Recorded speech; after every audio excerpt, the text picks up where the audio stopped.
করবো লবণ হলুদ মাখিয়ে নিয়েছি।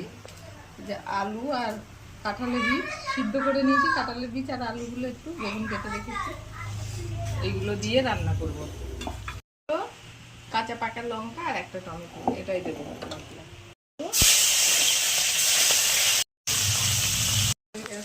তুলে নিচ্ছি, আরো আছে ভেজে নেবো অল্প অল্প করে। এবার মাছ ভাজার তেলে একটু জিরে দিলাম ফোড়নে, একটা শুকনো লঙ্কা দিলাম,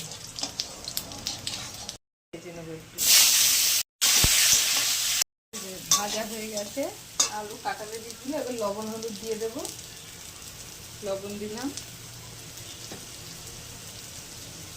হলুদ দিলাম, অল্প একটু চিনি দিলাম, হয়ে গেল মনে হচ্ছে চিনি। এবার এই যে সর্ষে লঙ্কা আর একটা টমেটো বেটে রেখেছিলাম দিয়ে দিলাম, একটু কষিয়ে নেব। এবার আমি এদিকে একটু গরম জল করে নিয়েছিলাম, দিয়ে দিলাম।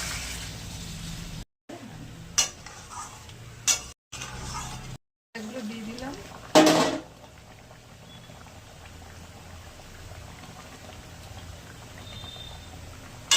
আলু বেগুন কাঁঠালের বীজ দিয়ে খয়রা মাছের ঝোল।